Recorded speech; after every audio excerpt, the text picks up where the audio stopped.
Hey everybody, it's Lenora from It's a New Dawn. I am back from Hillsborough, New Jersey. I'm facing the camera a different way. If you've watched my other podcasts, I usually have a bear in back of me, but I'm trying something different. So I'm in my tiny little cabin that I have, that I plan on renting out once COVID is settled. So you might be able to see actually I can't, but I live in a log cabin. So we did this tiny home like a log cabin. So it's a little over 300 square feet. So I like the internet in here. So I've been taping all my podcasts in here. So welcome everyone. Today I have somebody from TikTok, and I don't even think I need to say anything more about TikTok. Every single person I've had is from TikTok. His name is Anel Cuchi. And there were a few people that I just gravitated to when I first started TikTok in March. Like a lot of us did, because of COVID, we were inside, and I think like there was a boom on TikTok, and it ended up being a beautiful community. I've made a lot of friends and a lot of connections, and I don't know, Anel Cuchi was somebody who I just loved his spirit. And I asked him if he would be on the podcast, and he graciously said yes. So what I'm going to do is I'm just going to turn the camera over to you. I know you have a story like all of us do. So go ahead, Anelcuchi. Well, hello everybody. And that's an awesome place to be there, Dawn. I know, right? And this serendipity, I opened up Zoom and I had this behind me. So hopefully it'll bring you laughter. We decided to leave it on there. It's a book that I raffled off. It's a funny book, but I figured it'd be funny. But yeah, just like Dawn said, due to quarantining and being quarantined, and I gravitated towards TikTok. Before TikTok, I was always somewhat creative in other ways, but I just decided to do TikTok, and I've been there since. And my thing is about positivity. I'm sure we all have our qualms about other social sites, but one thing about TikTok that I noticed is that you did not see that negativity there. You also found camaraderie, or you also found the fact that other people have the same affliction as you. We're very subjective. So when we see that, we become more receptive. But Dawn approached me because I do have a story back in just one thing now. I'm not Dawn. I'm Lenora. Lenora. I keep saying, what do I call you, Dawn? No, because my business name is It's a New Dawn. That's right. Yes. A lot of people do that, but that's okay. So. Okay. Lenora. Right. Okay. So. All right. Okay. Yeah, I was calling you Dawn. Okay. Okay. So. Back in 2009, I basically just got into my vehicle. Just as many of the well-known creators and inventors decide one day something hits their head or comes into their head. And that's what happened with me. I sat in my truck and decided I've got to stop doing what I'm doing. I was, in 2009, approximately 2 weeks before I came into this epiphany, I was weighing close to 390 pounds. Wow. And I believe it would have been more had it not been for the type of business I was in. I am into low voltage. I was a subcontractor, so I had a very physical job. If it wasn't for that job, and the fact that I live in Florida and work in the heat, I think I would have probably been morbidly obese. Besides work, my life was very sedentary. I would go to work, come back home, eat, sit down, watch TV, sleep, repeat. And that was my life. It became complacent. And everything around you becomes secondary. So one morning, I was feeling sick. And just one thing I can tell you is that at the time, if I got sick with a slight fever, I would be out for days. And it just got tiring. It was to the point where it was just tiring. Yes, the food was awesome. But that was just a small high for a very small period of time. And that's what I call it, a high. When we eat more than what we need to eat, we're eating for other reasons. Well, there's chemicals in our food too that, excuse me, there's chemicals in the food that makes us feel that way. And it's mm-hmm. the way the companies get you, quote unquote. I believe it. I believe it. Well, my biggest culprit, it was soda. I did not have a meal without a soda. I did not think of drinking anything high. To me, soda was my hydration. And that's a misnomer because obviously we know soda does not quench thirst. I learned that also. I used to drink soda like if it was water. And in my line of business, I'm also lucky I didn't die because, again, living in Florida, I have to go sometimes into attics that are over 150 degrees, hot. And, so there was a lot of risks involved. But just like when you do anything, you don't think about the risks, you just think about the rewards. So yeah, this particular morning I got into my truck. I went to the store to buy my compulsory 24-pack of soda. It didn't matter what brand, whether it be Pepsi or Coca-Cola. So I'm not gonna plug any either or. As long as it was soda or sugar water, and it worked. And that was my soda. That was my hydration for the day. This particular and you hit the nail on the head. Sugar water. Yeah. Sugar water. Right. Thankfully for me though, I don't believe I've ever had a very heavy addictive personality. So I can actually drop things. And I know a lot of people that have addictions say that, but I really do. I think that helped me quite a bit. I never really smoked, for instance, or had any bad habits of that nature. So that might have helped me a little bit. And I just decided that was it. Now, I don't call it a diet. I did not decide to go into a diet. I just realized that what I was doing and my way of eating was horrible. Okay. I come from a Latin background. Composition of my food and the way it's made, there's nothing healthy about it. I hate to say it. It tastes incredible, but there's nothing healthy about Spanish cooking.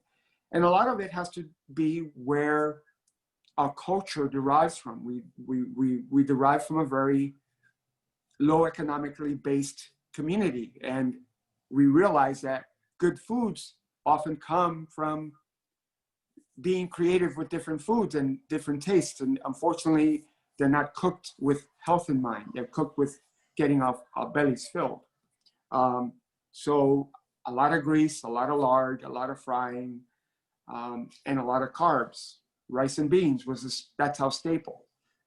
So it was difficult for me to have dinner without having a piece of meat. And when I say a piece of meat, it could be a quarter of an animal. It was everything I had to be big.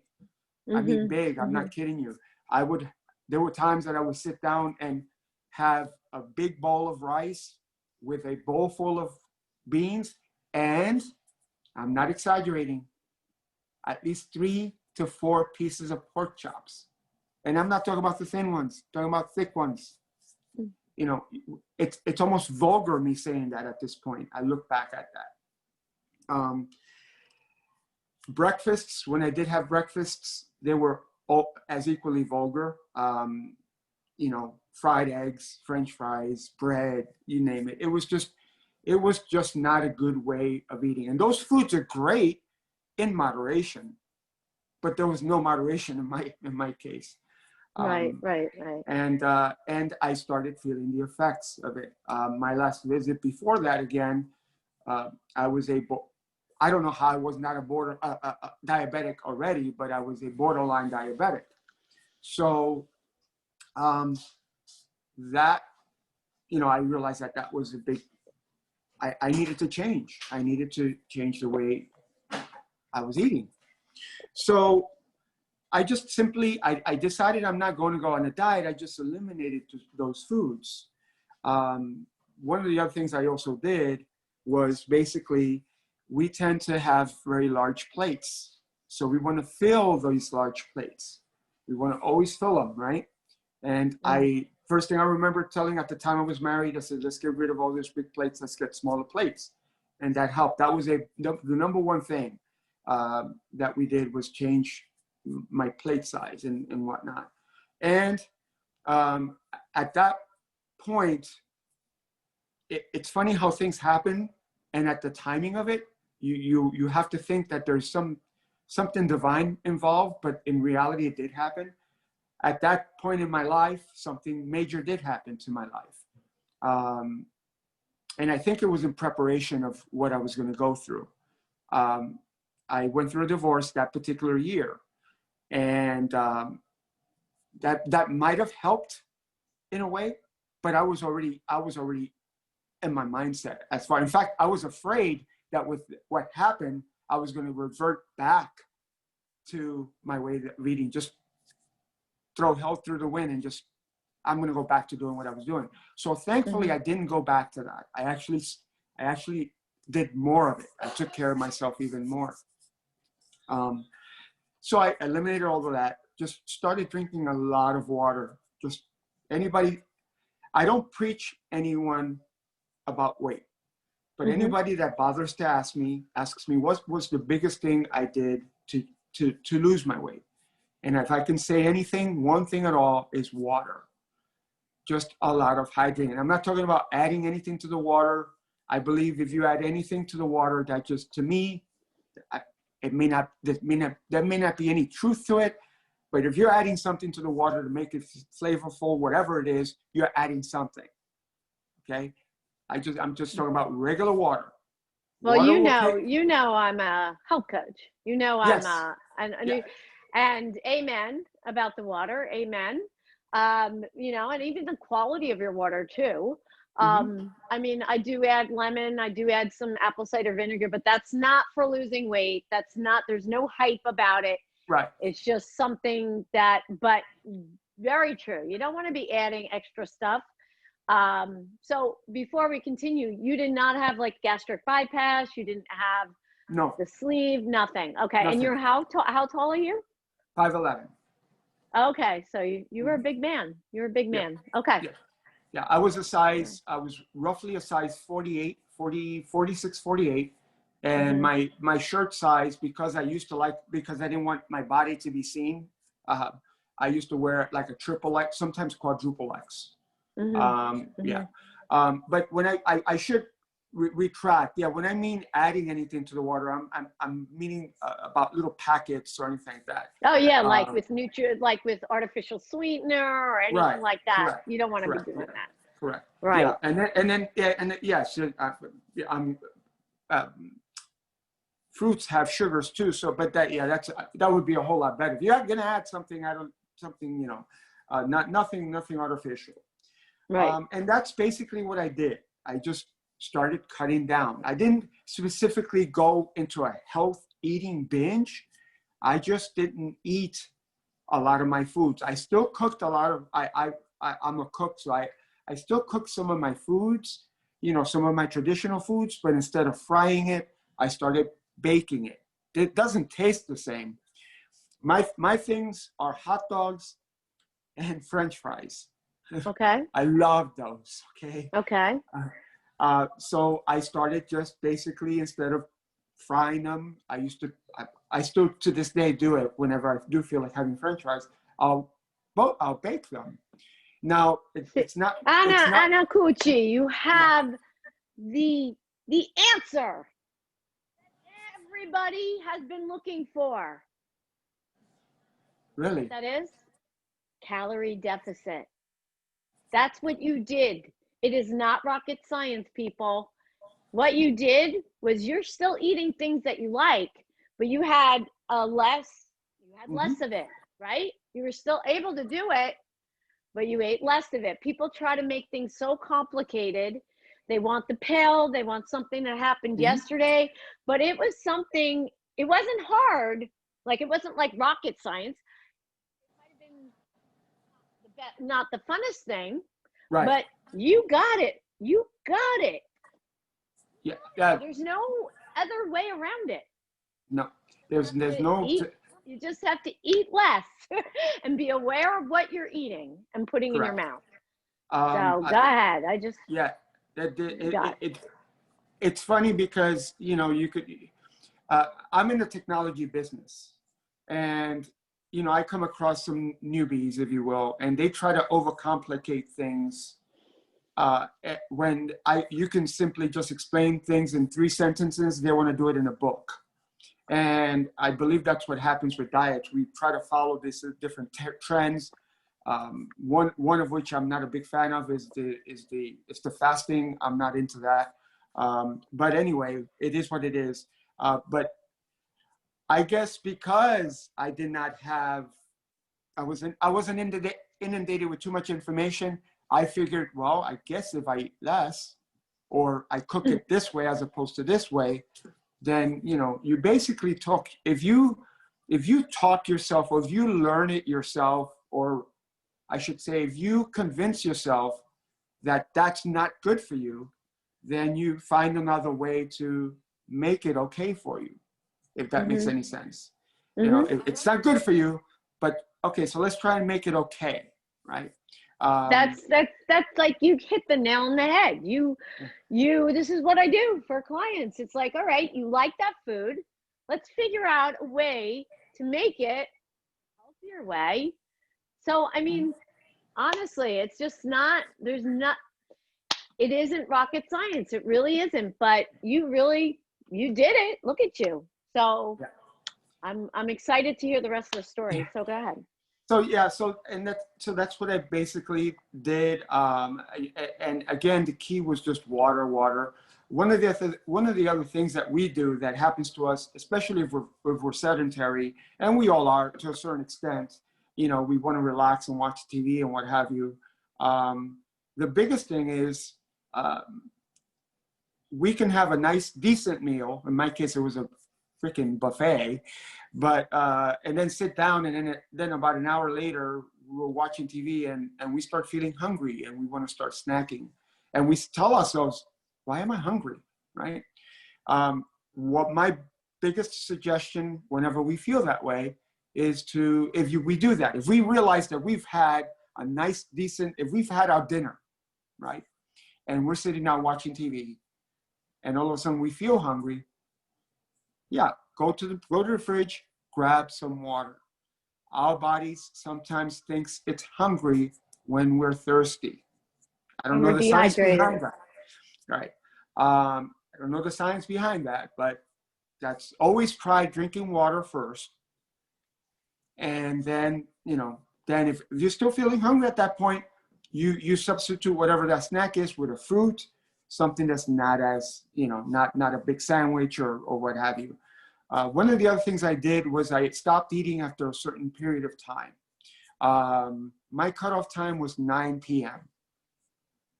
Anything after 9 p.m., if I did feel hungry, I just, again, drank water, and I got myself to bed as quickly as I could and just went to bed.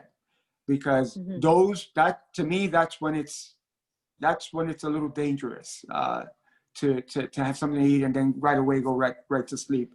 And that, again, I'm not basing anything on anything scientific. I'm just right. Because I was gonna say, yeah, for some people, like night shift nurses and stuff like that, you have to kind of tweak everything. The bottom line, it is a calorie deficit. So for me, I actually have my calories late at night because that's what I choose to do. So it actually does not matter where you get them.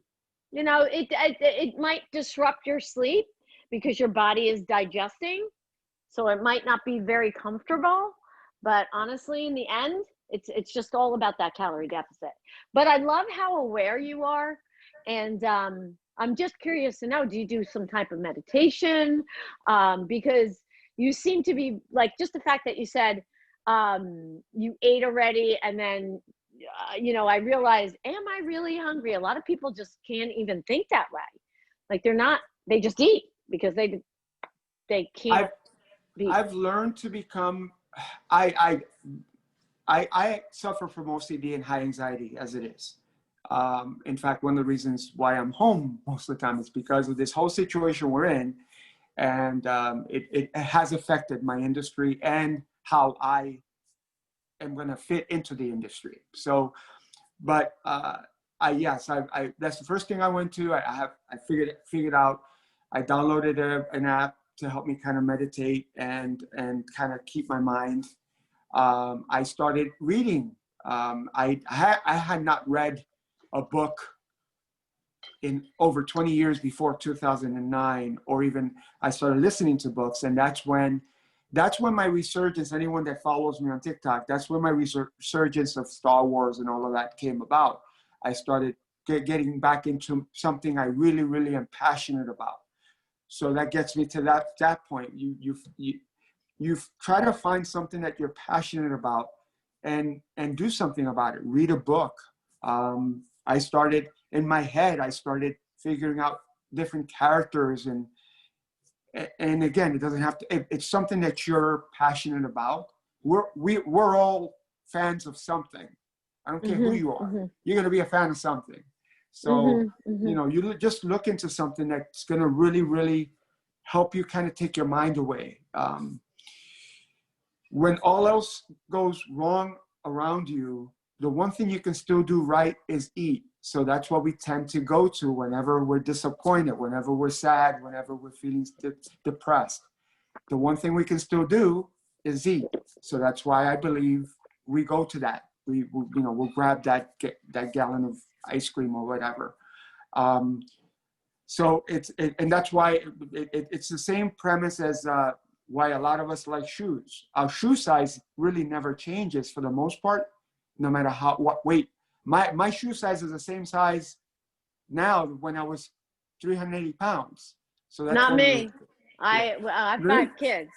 Yeah, I have 5 kids, and I didn't gain much weight with each child, but I went from a 5.5 to almost a 7. But that's Really? normal. Yeah. Wow. I'm just, like I said, but it's just one of those things. But I know that I believe when we're depressed and everything else goes around us, a lot of us gravitate to eating. And keep in mind, guys, that what I specify is based on my experience. Lenora is the one that's more knowledgeable of the actual facts, but I'm just basing on what's worked for me. Oh no, I want to know your story. Everybody, and then my point of view. So, and then I also, I didn't become a vegetarian, but I did eliminate. I don't want to say eliminate because I still have meats. I just don't eat meat as much. Again, as I said earlier, my plates used to be big. So when I used to buy steak, I might as well bought a quarter of a cow because it was huge. It was huge. But I eliminated a lot of that necessity. I don't have meats as much. I don't necessarily eat healthy. I just prepare my foods healthier. I still have my fries and what have you. I just don't eat as much of it. I did start eating salads more. I was never a big salad person, but I started eating salads and they became very, very staple for me. They actually became very good. One drawback, if I may, about eating healthy is that eating healthy is expensive. You can easily buy a big box meal at Mickey D's or what have you for $5. Try and buy a salad for that amount of money. Unfortunately, I was on the road a lot, so eating healthy was very, very expensive. But it's worth it. It's worth it. It makes you not want to eat healthy because you're spending a little bit of more money.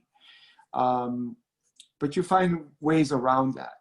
I got a lot into healthier breads because I did not eliminate carbs. I still have my breads. I eat honey wheats. But only if I'm having a sandwich or anything like that. Not all the time. There'll be times that I would walk up, grab a slice of bread and slap something on it and eat it. And it was just like a snack. And this was constantly. So how about Ezekiel bread? I've never heard of that bread. Ezekiel bread? Ezekiel bread is the only bread I recommend to clients. It's made from full sprouted wheat, real wheat. And it is dense. And it is actually pretty nutritious. Yeah, very nutritious. It's one of the most nutritious. It's called Ezekiel bread. Okay. EZIEKAL, and they come in like you can get them in muffin, like a cinnamon raisin, Right. but be prepared. I mean, because when I suggest foods, they're always good energy, good foods. So people who are used to not eating really that way and they try to taste something like that, it's like, oh my God, it tastes like, to me, it's like gold. Right. And Right. I would recommend putting like Kerrygold butter on it, Right. Okay. or something substantial on there. Because Kerrygold butter fed by grass-fed cows are really good for the hormones, good for your brain, good fat. Okay. So check it out. Check it I out. And will. if you have any questions, just DM me. Gotcha. Gotcha. Yeah. Yeah. That's no more white breads and that type of thing. If I'm on the road and I will have sandwiches, but I try to at least minimize, you know, again, there's nothing wrong in you have to eat what you have to eat. And if it's only available, it's only available. You try to make it, again, you try to make it as okay as you can. One other thing that I do, and this happens to all of us when we are dieting, is there are days that we just don't want to diet. Absolutely, we just don't feel like it. I have my hungry days. All I can tell you is, if you're gonna splurge. For me, remember, this is me. And then I find the next day, because I splurged, the next day is a lot easier to not splurge. So whatever that caloric intake you took the day before, you can kind of, you take your minimals. But like I said, that's another thing that I did not do that I do now is I am very, very conscious about my caloric intake. I never used to worry about it. Now I do. In fact, I had a very low caloric intake in my head. I wanted to keep myself at 1,200 when that's not good. Right. Not good. Yeah, not even good for. That's not even good for a baby. That's not even good for a woman at all. No. But you did say something really good that I tell everybody too, my clients. Have your splurge if you're going to have it. Enjoy it while you're doing it, because you're doing it, so enjoy it, right? And then get back on the horse next day. And it's easier. Exactly what you do. Yeah, it's easier. Some of us, when we do that, I noticed that, especially if there is somebody that I am coaching, they reached out to me, and he messaged me really, really upset, saying, "Anel, I had to." I said, "That's okay. It's okay. We fall. It's okay to fall. Just get yourself up and just get back on there." It's just we know not to do that again, or if we do, we know what to do about it. It's just being able to get back on it. But really, my biggest thing is, to me, diet is a 4-letter word. Period. It's a 4-letter word. It's not a diet. It's a better way of living. It's a healthier way of living. Since I started doing that, before all of this, again, of course, I was obese. My skin was horrible, dry all the time, pimples all the time. I didn't like taking pictures. I didn't like dancing. I didn't like going out anywhere, even though I'm kind of still an introvert. But meeting people was very difficult for me. My dad was a musician. He would call me and say, "Anel, I have a gig. Come on, I wouldn't go. What I wouldn't do to get that time back with him, and this was all because, looking back, it was just my way of living. And it not only affects you physiologically, I believe it also affects you mentally. You have a different take. You have a different view of life when you're that weight. And by all means, I don't mean to offend anyone. It's just you look at life differently. You look at life more bitterly. You don't look at them in the same colors, with the same vibrance. I am 10 years older. No, probably it'll be 11 years older now. And I aside from my joints and my knees and stuff like that, I actually feel younger or better than when I was at age 42. I also look at life a little differently. There were people that knew me before and after, and I've met people like maybe a year after I left my business for about a year, came back, and there were friends, colleagues of mine that knew me 10 years prior. When they saw me, they didn't recognize me, let alone when they realized that now I'm more outgoing, I'm more talkative, I'm going to clubs, dancing. They were like, who is this guy? I don't know who he is. So Yeah, you look at, that's where I met you. The duet too. You did a right, duet with me. correct. And that's, yeah. On And, TikTok. you know, and yeah, people, my brother from another mother, he's a very conservative person. And he's not big into social media, what have you. So I was a little apprehensive to let him know that I'm doing my TikToks and I'm doing this social media thing. And I thought he would be my biggest critic as far as why are you doing that? And when I presented him with it, he was like, nope, I see the shine in your eye and you're enjoying it. And he sees me now also very different. Everyone around you sees you different. My daughters see me different. I can talk to them now. I'm more affectionate with them now. You open up, your eyes change, your perspective will change. If nothing else, if you don't feel comfortable with the way you look or the way you feel because you don't feel comfortable, not because a commercial, not because of an ad is telling you you're overweight. If you do not feel comfortable, or if you don't feel like you look right, then you have the power to change that about yourself. Don't let anybody else tell you, but you are the only one that's going to convince yourself of doing that. Then you can obtain the help and maybe guiding you on how to do that. But ultimately, you control that. And I guarantee you that your whole perspective on life will change. With what I'm going through with my life right now, had it been 10 years ago, I obviously wouldn't be doing this here. I definitely would not be doing any TikToks.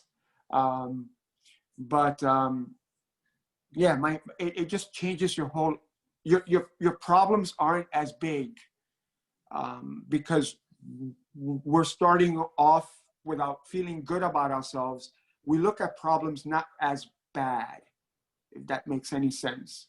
When we feel bad, everything becomes that exponentially worse because the world is all against us, right? But if we wake up feeling good about ourselves, we like what we see on the other side of the mirror, we feel better about ourselves. And I think that ultimately that I wish everybody could see themselves for how we see them. And I think that's where my message of Have Joy comes from a lot. And that's why I've become such a proponent of just giving a positive message at least once daily. I've had people reach out to me. Like I said, I have a gentleman that's reaching out to me to kind of help him. And of course, I always warn him, I am not a doctor. I am not trained. I'm just giving you my personal experience. In this day and age, we got to be very careful how we give advice. Yeah, it's just a different way of living. I still have my traditional foods here and there. In fact, just yesterday I decided I want to make my good old fashioned Puerto Rican dinner, and I did. And so today's a light day for me, my water, so just a lot of water here and there. Cheers. Yep. Cheers. So I became more active. Back in 1984, I did participate in the New York City Marathon. My time was around 4 hours for 26.7, 26.4, I forgot the mileage. So when I started losing my weight, I actually started running again. So I started reading again. I started running again. And I was up to 4 miles under 20 minutes. And unfortunately, I hurt one of my knees at work, and that put a pause to that. So because one knee was bad, the other one, you know, so now I'm bike riding now. So I'm going to try and ease myself back, but you become more active. You want to, I miss running. The euphoria of running is a high that I don't think you can buy any drug that'll get you to that high. I love running. I write poems a lot, and a lot of my poems would come when I would be running because it would take my mind off the fatigue, you know, and just running. But so yeah, you become much more active. You become, when people call you, say you want to do this, you're going to say, yeah, why not? As opposed to, no, I just want to stay home. And then you just want to stay home, watch TV, and you know, and eat. And that's what we want to do. Again, just if you want to snack, just snack on healthy stuff. Lenora, I don't know if I'm correct on this. If you're going to snack, I believe popcorn is one of the healthier snacks. If there's such a thing. Hold on. I'm laughing because I guess you don't listen to my podcast, because I was asked by one of the people on TikTok that I interviewed or sat down with. I hate to say interviewed because I'm not interviewing, but Steve got to be. He was one of the guys on here, and he said, "Come on, Lenora, don't you have something you pig out on, or you?" Well, popcorn is, and if you ask any of them, like from way back, I get organic, GMO free. I pop it on the stove, made with ghee. Ghee is very healthy, actually. Cultured butter, and it's just good for your brain. Cook it on the stove. A lot of popcorn. And then I have a bin. I actually have a TikTok on it where I'm shoving it in my mouth and I'm lip syncing with something else. But I put nutritional yeast on it, and very hot cayenne organic pepper, and Himalaya salt, and that is like my ultimate snack. Okay. And I have a kombucha with it. I love kombucha, fermented tea, really good for the digestive process and all that. But yeah, that's what I pig out on.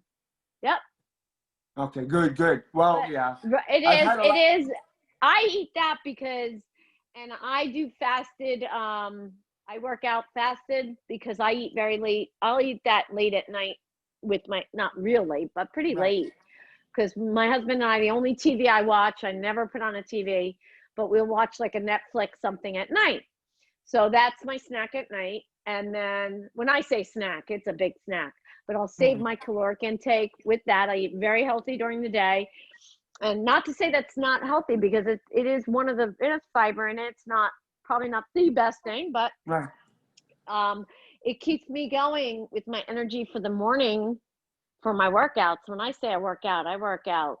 I run every morning 4.5 miles every morning. Then on Monday, Wednesday, Friday, I have a really hardcore workout in the gym right after that, in my gym. And I'll do some accessory work, core work. So I'm very, very active. So I use up calories. I mean, I eat about 1,800 a day. So I eat a lot of calories, but and I'm only 5 feet tall. But yep, I love popcorn. Okay, good. Your question in a very long-winded way. Yeah. But yeah, but I knew I wasn't too far. Okay. But which brings me to probably the most important thing. As I retract back to before I started losing my weight, I just seen the doctor. I was borderline diabetic, and my grandma died from an embolism, aneurysm, because of the diabetes. My grandfather, 2 weeks later, complications due to diabetes. So it was pretty prevalent, and I would go back to visit them and still see my grandmother cooking the same way. I'm like, you got to stop cooking that way. So even as big as I was, and as bad as I was eating, I knew that it was not a good way of cooking and eating. So back in 2013, I remember I usually take the holidays off. I went January 1st of 2013. For whatever reason, I had no energy to get up to go to work, but I did. I put on my uniform. I'm sitting there watching TV, and I just couldn't. I ended up going to the hospital. First thing that they were scared about is because of the weight loss, I have a lot of skin, okay? Mm-hmm. And they saw that it was rapid weight loss. So they thought, why so quickly? I said, no, this started back in 2009. This is me. I didn't get sick and lose the weight. This was me. So long story short, I ended up having prostate cancer. And yeah, it took me a year, but I beat it. And after all was said and done, I went back to that same doctor, and never forget, closed the room, sat down with me, and told me, I said, I'm not talking to you as a doctor right now. I'm going to talk to you as a fellow human being that knew you back then. And he told me, had I been the weight that I was when I was diagnosed with this cancer, the chances of him talking to me at that moment in time were very, very slim. So go back to the divine intervention. Something told me when I got why that particular time, why that particular moment, minute, second in time, it came into my head to stop doing what I was doing. Who knows? Wow. Other than, I would not have survived that because because I didn't go to the doctor very much. So the stage that they found it in was really, really high up there. So, Wow. Wow. And the fact that you're saying that you called me Dawn, and my business it's a new dawn, but my business is named after my sister-in-law, who is closer to me than any of my 10 siblings. You know, and the reason I'm telling you this is because she died within 3 months of liver cancer. She was my height and over 200 pounds. And I always knew in my heart it would catch up to her. I mean, you know, I just knew. And that's why my business is named after her, because it came to me in meditation. It's a new dawn, and that's everything I stand for, is that there's always a new opportunity. There's always a new day. Just get back on the horse, start again. But if she was just extremely heavy, she couldn't fight off cancer. And the fact that you said that, if it had been, you had been that weight. So, right? So, absolutely. And again, you know, for a doctor to do that, to just throw his Hippocratic oath out for a few moments to tell me that, you know, it made me feel proud at the same time, but it also made me think a lot. It made me a lot more introspective. I'm not an agnostic. I'm not an atheist. I'm not the most faithful person, but that really made me think about a lot of things. And even the way things are happening now in this my point in life right now, I have to think that once again, a certain thing is maneuvering things in a way. So so that's where my positivity comes from. That's where a lot of my motivation for trying to motivate just one person. If I motivate one person in my life, I'm happy. That's you know, then my life would mean something. And that's what I look at. And it is selfish because it's for me too. It makes me feel good. I don't think there's anything wrong with that. There's not. You know, There's not. So that's where I come from, and that's what I'm trying to do, and have fun and smile. And one of the reasons I really am grateful for it made us meet up. So absolutely, by all means. Yeah.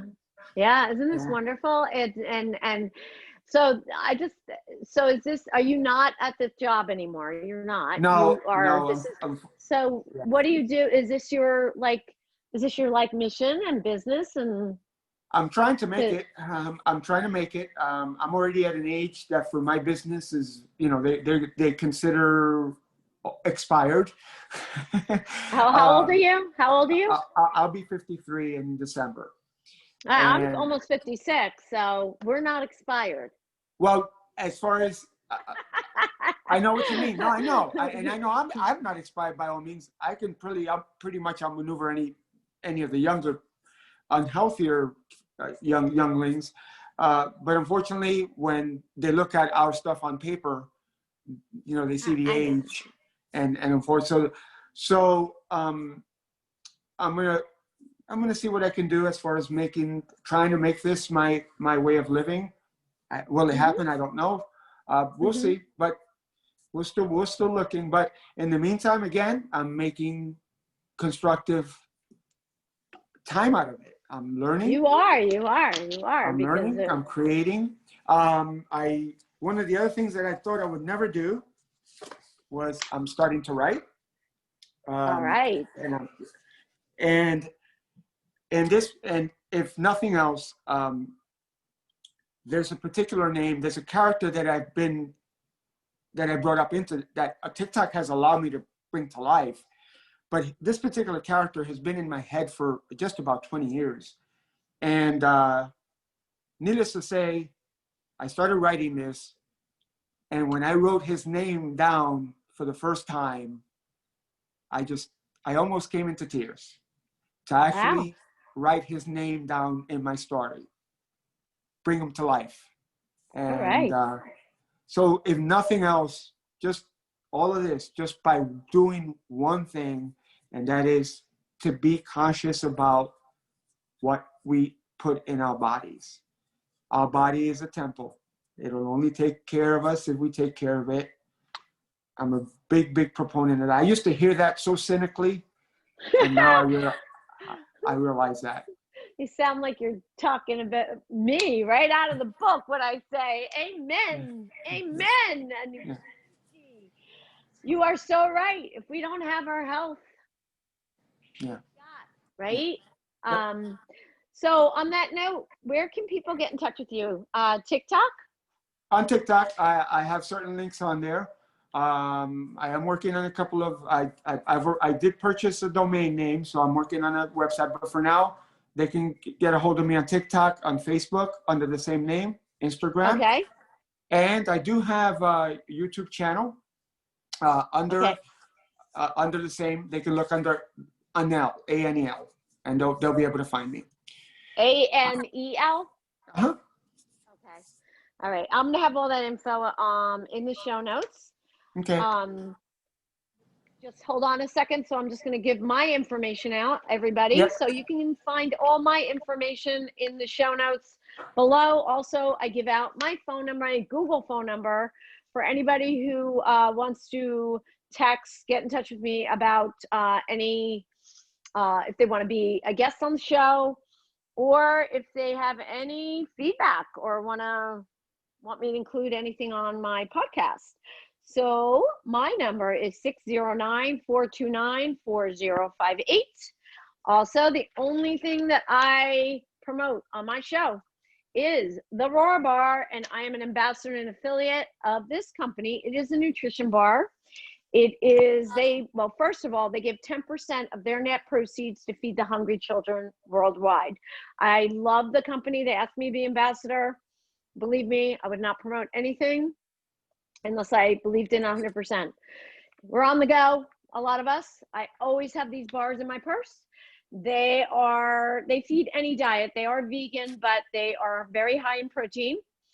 There are organic ingredients, 11 to 13 net carbs, which is a really good amount of net carbs. They won't raise your blood sugar like crazy. No artificial sweeteners. Coconut oil, great for the brain, holds the bar together. Sweetened with coconut nectar and blackstrap molasses and a little bit of Himalaya salt in there. I love them. By Jake and Rachel, very young married couple in Minnesota, based in Minnesota. My link for that is below. If you're going to order and find out more about the company, go to that link because it helps me and it helps them. So on that note, I want to thank you very much for coming. Do you have any last parting words or anything you'd like to tell the audience? Just what I always say, give a smile, say hello, but most importantly, have joy. Love it. Thank you so much. Everybody have a wonderful and blessed day. Okay. Thank you. Thank you for joining me. Thank you, Lenora. You're welcome. Bye. Hold on.